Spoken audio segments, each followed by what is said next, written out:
नमस्कार, news studio network के खास कार्यक्रम धर्म चक्र में आपका स्वागत है। और हम लोग एक बार फिर मौजूद हैं पंडित सौरभ संगदार जी के साथ में, जो एक बड़े ज्योतिषविद हैं। और इनसे आज हम जानेंगे कि इस बार जो सावन है उसमें 8 सोमवार क्यों पड़ रहे हैं। और सावन चूंकि भगवान शिव का एक विशेष मास कहा जाता है और इसमें लोक कल्याण की ही भावना के साथ लोग भगवान शिव की पूजा करते हैं। और आमतौर पर माना जाता है कि समाज में सुख शांति श्रावण मास में आती है, लेकिन इस बार जो श्रावण मास है उसमें शुरू से ही जो अतिवृष्टि देखने को मिल रही है और सब जगह जहाँ पर बाढ़ और तमाम तरह के अन्य संकट आए हुए हैं, तो उसका क्या कारण है, इन सारे विषय पर विस्तार से चर्चा करेंगे पंडित जी के साथ में। पंडित जी, बहुत बहुत स्वागत है आपका न्यूज स्टूडियो नेटवर्क में।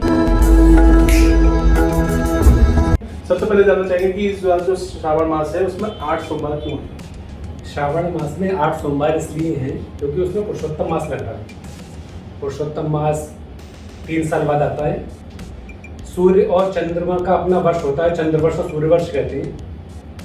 चंद्रवर्ष में 354 दिन होते हैं, सूर्य में 365 दिन होते हैं। तो 11 तिथि हमेशा एक्सीड करती हैं, 11 तिथि हमेशा हर साल बढ़ती हैं। हर तीसरे साल में अधिक मास पुरुषोत्तम मास आता है। ये मास विष्णु के अधीन रहता है, इसलिए ये मास इस बार श्रावण मास में आया है, श्रावण के महीने में आया है। तो भगवान की शिव की कृपा अधिक से अधिक बनी रहे, इसलिए 8 सोमवार हैं।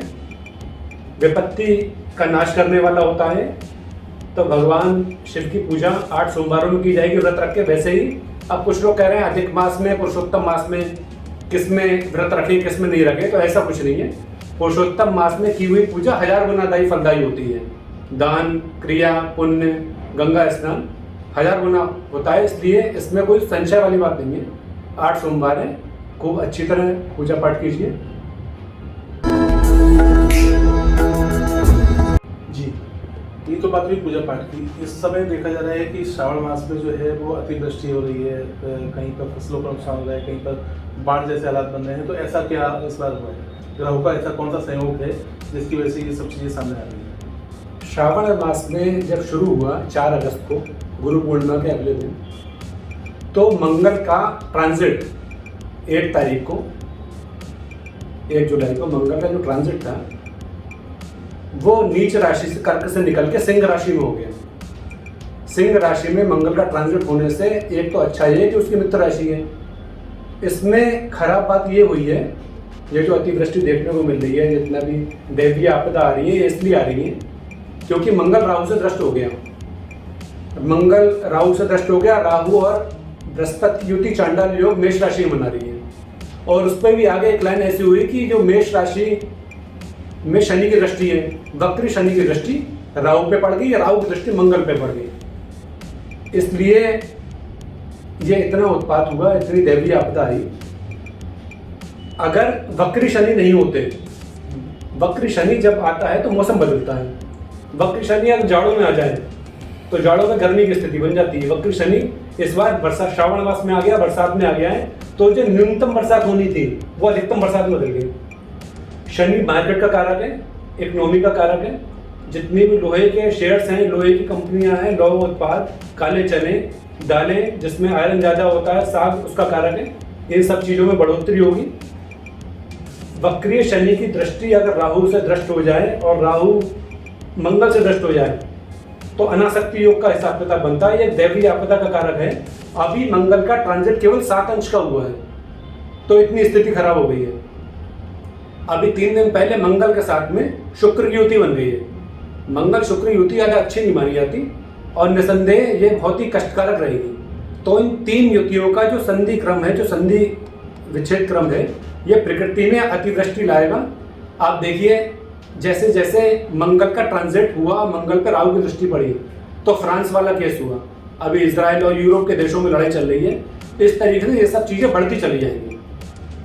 अगर हम सामाजिक स्तर पे बात करें, देश के स्तर पे बात करें, तो बहुत ही हलचल रहेगी, बहुत ज़्यादा हलचल होने वाली है।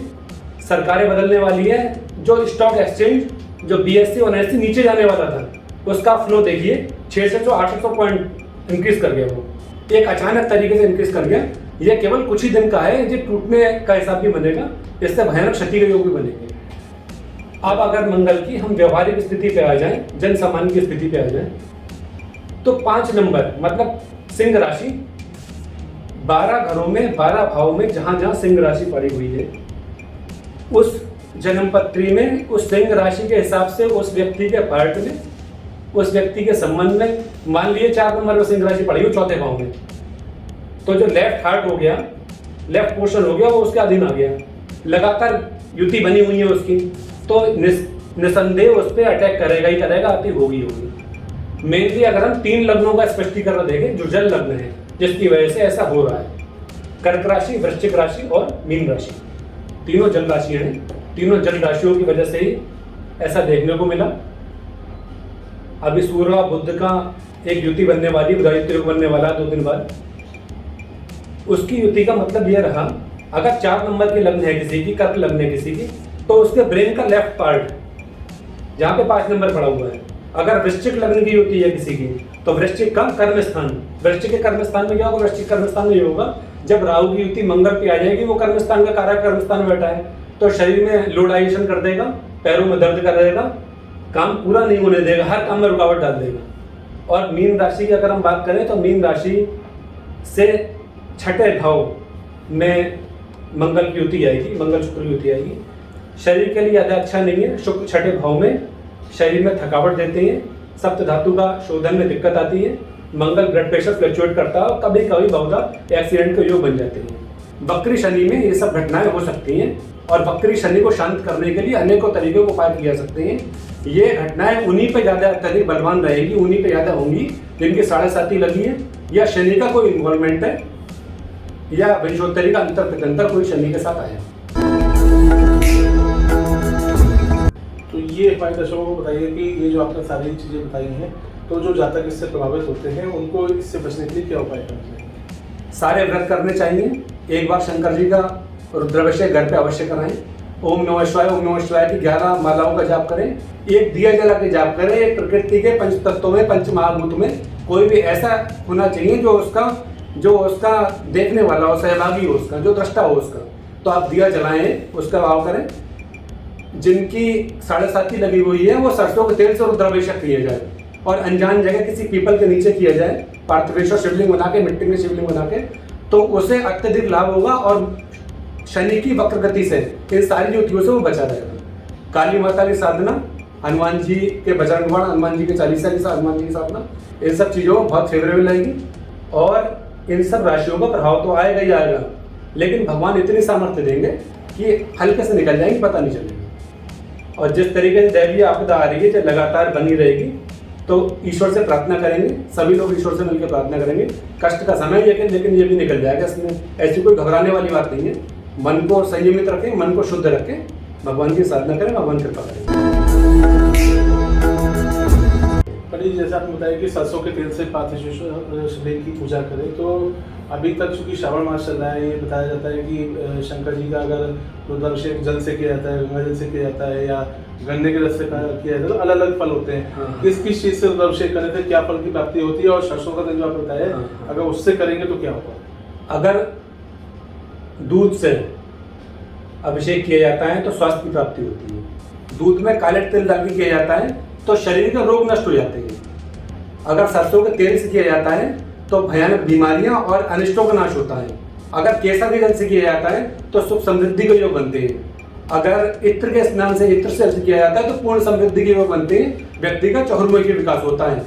अगर काले तिल भगवान को चढ़ाए जाते हैं तो शत्रुनाशक होता है। इसके साथ ही अगर जौ चढ़ाए जाते हैं तो विष्णु की प्राप्ति होती है, लक्ष्मी और विष्णु देव कृपा करते हैं।